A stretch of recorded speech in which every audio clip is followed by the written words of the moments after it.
I grew up in a small town. And one of the biggest hobbies, if we could say that, something I really loved to do was called bow hunting. Do they have that around here where you bow hunt? You go out in the woods and you shoot at deer? Do you guys do that around here in the Bronx? Well, back home, I remembered that one of the biggest interests that I had was going out into the woods, climbing up into a tree, and sitting up there until a poor little helpless deer would wander under my tree, and then I would try to shoot him with an arrow. Now, I would go out and I would buy the best supplies imaginable. I would buy what was called the Copeland Twister. It was like a razor blade edge. I bought the lightest arrows made out of graphite. I bought the best bow money could buy, the one that could shoot the hardest and the fastest. I looked like a bow hunter. And then I bought a tree stand. Put camouflage paint on me, and I inched my little self up into a tree. And I had a good friend of mine that was also just interested in bow hunting, and he went with me one day, but he was much better than I was. So we sat up in the tree, and I'm just sitting there all alone. He's probably about 50 yards across the woods. I can't see him, but I know he's over there, and I'm just sitting there. And next thing you know, it's starting to get dark. And all of a sudden, I hear this crashing, and I thought, wow, either a deer just went through here or my friend just fell out of the tree. So I got down, and I ran over there full of excitement, and I said, what happened? And he's like, I got one. I got a deer. I shot a deer. And he was excited. I was actually kind of disappointed that it wasn't me, a little bit envious. And all of a sudden I began to look around on the ground where he supposedly had shot the deer. And I'm thinking to myself, secretly, I hope he missed. So I'm looking down, and guess what I find? I find his arrow. So I reach down and I pick up the arrow, and I'm like, brother, you missed.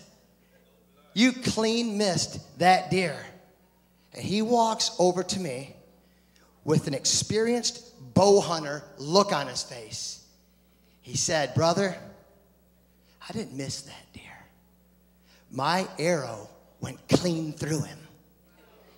And he says, in about 70 yards up the path, you'll find that deer laying dead.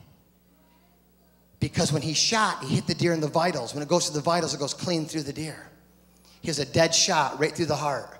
And only through the heart will that arrow pass through. But the arrow was so sharp, it's doubtful that that deer even felt it, even though it was hit, until it got 70 yards up the trail and fell over dead. And as we walked up the path, we looked, and oh boy, sure enough, there it was. And there's many people out there that says, Jeff, why do you stand on a street corner and just preach your guts out and no one's listening to you? They just walk on by, they stroll on by, and it's as if they don't even hear you or see you. But see, what they don't understand, in Isaiah 49:2, it says, he hath made my mouth like a sharp sword. In the shadow of his hand hath he hid me, and made me a polished shaft. In his quiver hath he hid me. For the word of God is quick and powerful, and sharper than any two-edged sword, piercing even to the dividing asunder of the soul and spirit, and at the joints of marrow, and at the discerner of the thoughts and intents of the heart. So when they mock, and when they jeer and say, listen, what you're doing isn't working, say, oh, wait. I didn't miss.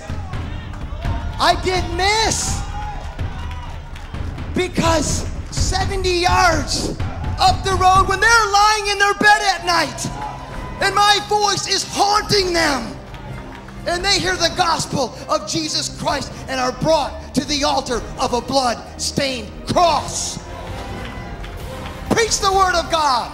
The word of God is sharper than any two-edged sword, sharper than any arrow. It goes right through them, and most of the time, they don't even feel it till they drop over dead.